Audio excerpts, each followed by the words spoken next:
Hello, my name is Ryan, and today I'll be talking about our final presentation on our study that we've been studying for the whole class as distracting driving. Can one actually stop? So there has been a lot of learnings and a lot of results from all this from this study that we've been implementing for the past 4 weeks. Recruiting some people, interviewing them in depth, and asking them about the focus they put in the road. Case of study. Did you know that as of April 2020, NHTSA claimed roughly 400,000 people were injured and 2,841 killed in distracting driving accidents. So as you can see from this information, there's a lot of accidents that happen because of the focus put in the road as a driver.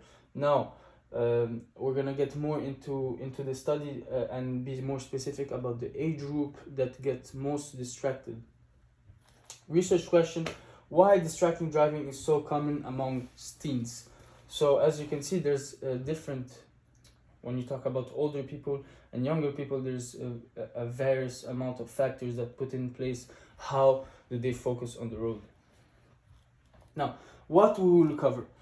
Why distracting driving is so common amongst teens, age range of from 16 to 19. Statistics of common causes. What is the most common cause? Is there a pattern among teens who become distracted? Research method analysis. Most common patterns, and conclusion. From what we saw, what is making it so common? How do we find solutions? A lot of this information or this issue comes from psychology, of course. When you think about it, everyone talks about the real cause of what's happening, but we never actually talk about the psychology of it. So now, the psychology of an individual is extremely important to determine how will they get distracted and how much focus is input in the driving skills. So it all depends on the openness, the consciousness, the extroversion, the agreeableness, and neuroticism of the person when talking about this topic. For example, if the person is open-minded, this person will be more open-minded to change and actually have a change in this issue that's happening. So actually be aware.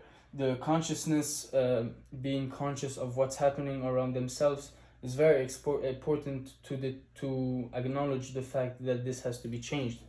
Extroversion, it has to do a lot with the social impact of the psychology of the individual, agreeableness, being agreeable in most cases, and neuroticism. Implement laws to limit phone usage. Have teens take tests to evaluate their psychological standing, Ocean scales. So this is what we're talking about: O, C, E, A, and N, Ocean scales. The goal is to reduce the distracting driving amongst teens. The main issue boils down to what? So, the teens are dying from becoming involved in accidents. Teen put others in danger. 78% of teens' car crashes in 2008 were passengers in the vehicle. The other 10% were pedestrians, 6% motorcyclists, and 3% bicyclists. Teen drivers involved in fatal crashes in 2019. 42% were single vehicle crashes, higher than drivers 25 and older years old, which is 35%. Now, the teen drivers being killed in crashes increases with each additional teenage passenger in the car. So if we look at it in a different perspective, whenever there's a teen passenger with another teen, obviously the driver will get even more distracted. So there's another thing we have to see now is the focus of the person. If the person is not able to focus alone with that person, is not going to be even more is going to have more difficulty getting being focused. Now, the protection and prevention measures. Evaluate why teens are more likely to drive distracted. Put phone on do not disturb. Add preventative alerts such as iPhone. I'm not driving. I'm driving. Sorry. Text friends before they get in the car. Cue music before driving. Have a class test evaluation to determine whether or not the drive is at high risk for distracting driving based on their psychological traits. So all these points we can see are points that could prevent from being distracted in the car and are really useful if well used. Now the research method consists of the following. We used focus groups, a 10 question evaluation interview distributed for teens after their driving tests, allow us to determine that their psychological factors thanks to the question that will be asked, and traits. Administer 2 separate sessions between 12 and 24 people, must meet the following: be ages range of 16 and 19, gender neutralized, such as we will have the same amount of women than men, must have completed the driver's education course, must be willing to participate in the psychological analysis, because this is an important factor. Again, if those factors are not in place while conducted in the research method, the research method will have a different percentage of accuracy. Now the recruitment method must first meet the preliminary requirements, must be in the age range of 16 and 19. We randomly recruited 10 close friends, 18 to 24 participants.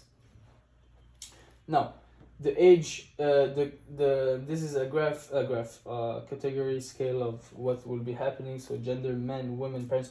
I forgot to say also, we will recruit parents to see the psychological traits of each individual, so how they act from their parents, which will be helpful.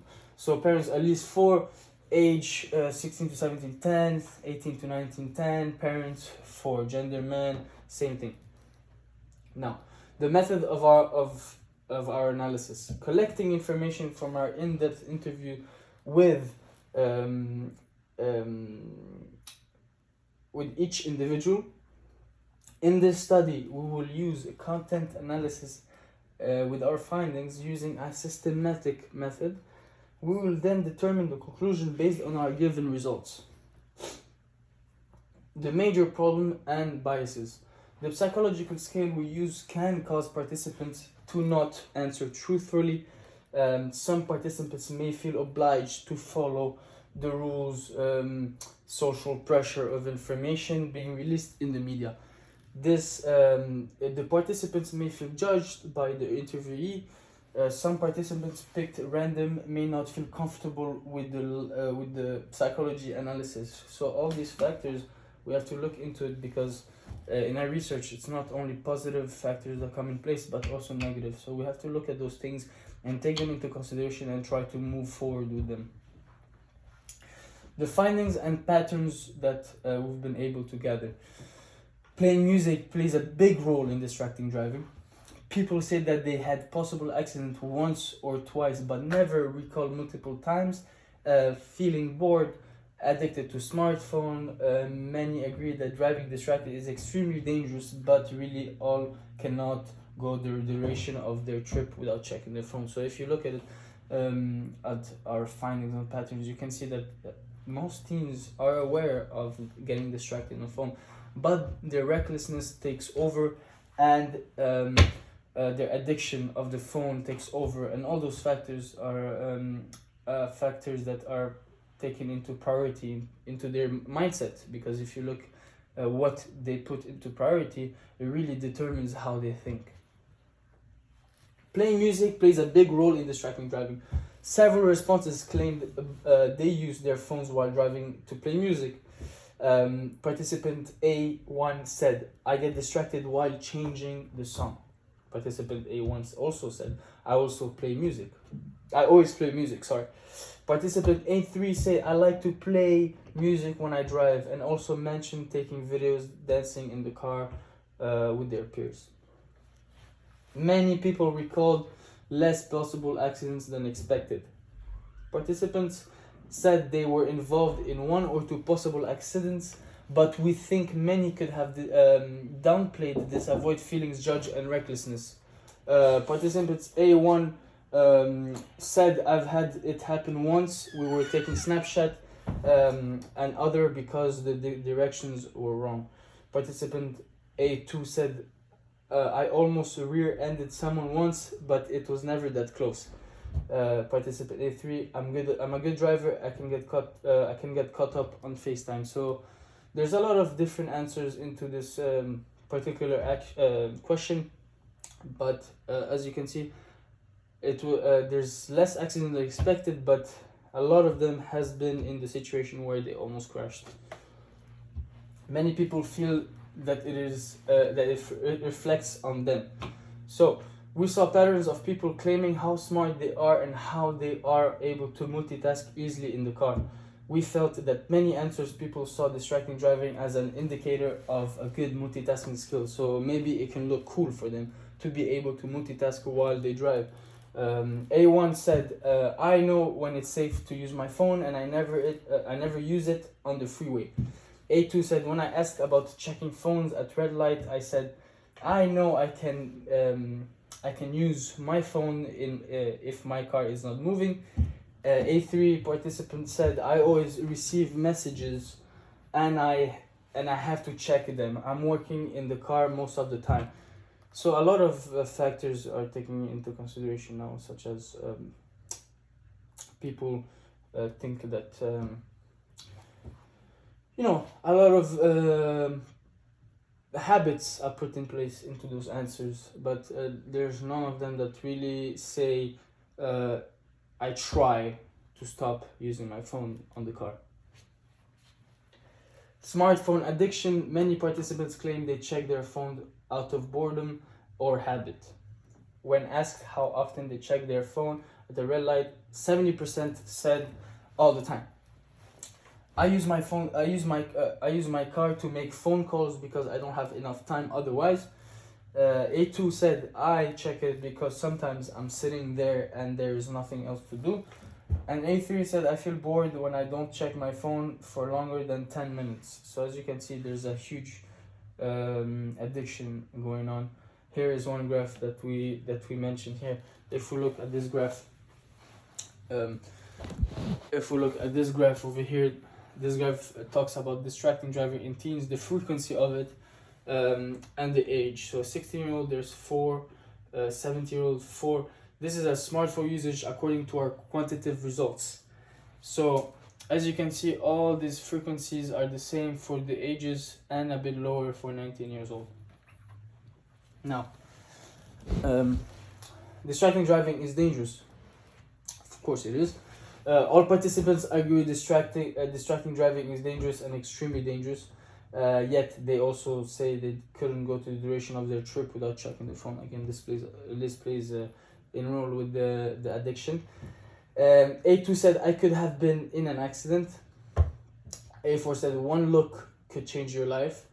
A3 said, I know someone who died in an accident. A4, I know it's not safe, but there are times when it's safer to check. So a lot of people are conscious of how distracted they get in the car and the results that can happen, but they still look at the phone. What we conclude from this presentation is, and there's research, is that music plays a major factor in distracting driving. Therefore, we need to equip cars with better music notification, because if they're not able to change their way of thinking, we have to have an impact otherwise. People need to be more aware of the statistics of the distracting driving deaths. So being able to see this presentation will really raise the awareness of how people get distracted in the car. People are very addicted to their smartphones and check it out of habit. Therefore, placing their phone on do not disturb could help them not receive notification while driving. This is one of the solutions. Nearly all could not go to the duration of their trip without checking their phone, therefore caused by possible smartphone addiction, for which may need additional remedy. Maps were also a very big common excuse, therefore helping equip vehicles with better GPS mapping systems could benefit this issue. This is one of the graphs that percentage of our answers recklessness 10%, feeling bored 10%, not being able to go the duration of the trip without